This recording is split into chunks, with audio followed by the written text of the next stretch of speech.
इतने मतलब इतने ज्यादा हर एक चीज में जजमेंटल लोग बैठे हुए हैं, साइलेंट ही पढ़ने वाले लोग नहीं है। यही बात मैं गुस्से से बोल रहा होता, यही बात मैं प्यार से बोल रहा हूं, हंसी मजाक में बोल देता हूं, ठीक है ना। हाँ, चलो भाई आगे बढ़ते हैं। एक तो भाई साहब एक तो अलग ही लेवल का था, ठीक है, उसको तो मैंने भेज दिया ऊपर, मैंने इसको ब्लॉक करवा हटाया उसको। वो तो अलग लेवल की गंद फैला रहा था, कह रहा था सर लेक्चर नंबर 6 के इस टाइम में आपने ऐसा बोला था, आप पीपीटी से पढ़ने वालों को हेट क्यों करते हो। भाई मैं क्यों हेट करूंगा यार, मैं स्टूडेंट को हेट करूंगा, मैं हेट करूंगा, हेट का मतलब जानता है तू है? अबे कोई पढ़ रहा है तो मैं पढ़ने वाले बच्चे से हेट करूंगा है? पढ़ रहा मतलब अलग ही लेवल की गंद फैलाने में लगा पड़ा है। मतलब कोई बच्चा पीपीटी से पढ़ रहा है तो मैं उससे यह भी ना बोलूं कि बेटा नोट्स बना क्लास में अच्छे से है, नोट्स बना क्लास में, जब मास्टर यहां पे लिख सकता है, बाकी बच्चे लिख सकते हैं। इस बैच में 70 से 75% बच्चे लिख रहे हैं नोट्स, तो तू भी लिख, रफ कॉपी पे लिख लिख कर प्रैक्टिस कर तू भी, क्योंकि लिखेगा तो याद लंबे टाइम तक रहेगा, देखेगा तो क्लास खत्म होते ही भूल जाएगा। तो मैं अगर ये बोल रहा हूं, मैं उनको अगर समझा रहा हूं, तो भाई साहब ये हेट हो गई। भाई तुम्हारी नीच और गंदी सोच को सलाम है भाई, ठीक है, समझ रहा है तू, मतलब ऐसी ऐसी चमन सी स्क्वायर भरे पड़े तुम्हारे बैच में, ठीक है, कुछ समझाने की अच्छी बात बोलो, ठीक है, तो वो उसका ये मतलब दिखाने भाई आपने हेट कर रहे हो उनको, अद्य भाई साहब, ठीक है। वो कह रहा है 2 कॉपी भर गई, बहुत बढ़िया बेटा, जितनी ज्यादा कॉपी घिसोगे, जितनी ज्यादा क्वेश्चन सॉल्व करोगे, जितना ज्यादा पेन चलाओगे, बिलीव मी उतना ज्यादा सीखोगे। और आप में से कोई अगर ऐसा है जो पीपीटी को देखकर पढ़ता है, तो बेटा आदत बदल लो, मैं बता रहा हूं, तुम्हारे पास समय है, जितना ज्यादा पेन चलाओगे, जितना ज्यादा आप इक्वेशन के साथ खेलोगे, जितना ज्यादा लिखोगे, उतना ज्यादा तुम्हारा अंडरस्टैंडिंग लेवल बढ़ता चला जाएगा, जैसे कि ऑफलाइन क्लास में होता है। वरना आपकी मर्जी है, रिजल्ट तो पिछले साल भी आया था तुम्हारा, इस साल भी आ जाएगा, पता चल जाएगा अपना औकात तुम्हारी, करके देख लो। वो लोग बेवकूफ थोड़ी ना है?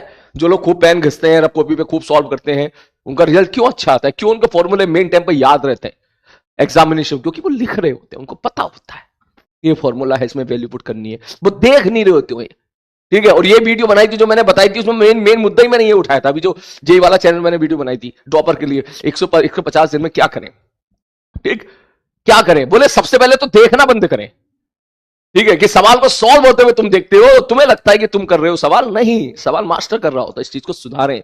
इसलिए मैंने आपको हमेशा प्रेशराइज किया कि सवाल आप खुद से करो, जेईई मेंस के सवाल भी आप करो, खुद से करो, खुद से करो। मैं तुझे 100 सवाल करके दिखा दूं, उसका कोई फायदा नहीं है, और तू अगर खुद से 20, 30, 40, 50 सवाल कर ले रहा है, उसका फायदा है, ये चीज है। और उसके बाद वो और क्या, और एक और कर, मजबूरी होती है सर पीपीटी पढ़ने वालों की, मेरी आंख दुख जाती है इसलिए मुझे पीपीटी से पढ़ना पड़ता है। मैंने साले खुद के ही सेंटेंस को खुद ही कॉन्ट्राडिक्ट कर रहा है तू, कह रहा मजबूरी होती है पीपीटी से पढ़ने वालों की, क्योंकि हम पीपीटी से इसलिए पढ़ते हैं क्योंकि हमारी आंख दुखने लग जाती है स्क्रीन को देख देख के। भाई साहब अबे तो क्यों देख रहा है स्क्रीन को, क्यों पढ़ रहा है पीपीटी, नोट्स बनाना क्लास में बाकी बच्चों की तरह है?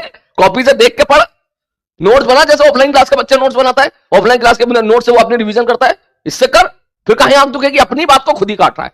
और एक चीज और बहुत अच्छी थी, याद आ रही तो डिस्कस कर लेता हूं बेटा, क्योंकि आप में से काफी बच्चे ऐसे होंगे। मैंने आपको रोटेशन की केपीपी दी, तो एक बच्चा सर मैं बहुत डिमोटिवेट हो रहा हूं, मुझसे सवाल जो है 65% ही सवाल बने हैं रोटेशन की केपीपी के, और मेरी समझ में नहीं आ रहा है कि ये बेटा बहुत ही शानदार केपीपी जो मैंने आपको दी है, बिलीव मी अगर आप उसके 65% सवाल कर रहे हो तो बहुत अच्छा है। मैं अच्छा क्यों है मैं बताता हूं, 2 मिनट तेरा लूंगा लेकिन बताता हूं क्यों अच्छा है। पहली बात तो सारे सवाल मेरे जो ऑफलाइन एक्सपीरियंस रहा है, उस ऑफलाइन एक्सपीरियंस में जो बच्चे डाउट पूछा करते थे क्लास में कि सर ये सवाल हमसे नहीं हुआ ये बता दो, ये सवाल हमसे नहीं हुआ ये बता दो, ऑलमोस्ट वही सवाल मैंने उसमें डाले, समझ मारिए। तो वो जो सवाल अक्सर बच्चों को डाउट आते हैं वही मैंने केपीपी में डाल दिए, ठीक। तो उसमें अगर आप 65% स्कोर कर रहे हो, कर ले रहे हो सवाल, तो बहुत अच्छा है, ठीक है। उसमें 40%, ये 40 से ज्यादा अगर आप कर रहे हो तो अच्छा है, ठीक। उसमें 100 नहीं बनेंगे यार, कैसे 100 के 100 कैसे बन जाए, तुम ये सोचते हो कि 100 के 100 सवाल बन जाएंगे, ये नीट का पेपर थोड़ी ना, नीट की प्रिपरेशन थोड़ी ना कर रहे हैं हम लोग, ये अपनी आदत बदलो, बात समझ मारिए। तो केपीपी के 100% आपसे नहीं बनेंगे, पहले बता देता हूं मैं आपको, ठीक है। और अगर 100% बनने वाले होते तो वो मैं सवाल देता ही नहीं, ठीक है। हाँ, मैं आपको फिर से क्लियर कर देता हूं, आपका स्कोरिंग डेटा ये होना चाहिए जेईई मेंस 80% तक हो जाए आपसे, अभी के तौर पे 80 to 100% के बीच में ये जेईई मेंस का स्कोर जाना चाहिए, ठीक है, 80 टू 100% के फॉर्म में। ठीक ठीक है सर जी, ओके। कोई 90 बनाए, कोई 85 बनाए, कोई 70 बना रहा, तो मेहनत करके 80 के अंदर आओ। JEE advance 50 to 60 minimum. Offline का डेटा जाता है 30। ऑफलाइन में बच्चे जेई एडवांस के सवाल खुद से 30% कर पाते हैं। एक एवरेज बैच के बारे में बात कर रहा हूं जिससे सिलेक्शन हो जाते हैं। ठीक है, कभी कभी अच्छा बैच होता है तो 40% 50% भी चला जाता है। तुम्हारे बैच से मैं उम्मीद करता हूं 50 से 60% आना चाहिए। ठीक है, और केपीपी 50 से 60% केपीपी आपके क्वेश्चन आपसे बन जाने चाहिए। ठीक है, तो जो भी था 65 वाला बेटा बहुत अच्छा कर रहा है, ऐसे ही करते रहो और अननेसेसरी इस तरह डिमोटिवेट मत हो। आप ये सोचो पढ़ रहे हो तब तक टिके हो, जब तक पढ़ते रहोगे तब तक टिके रहोगे। ठीक है।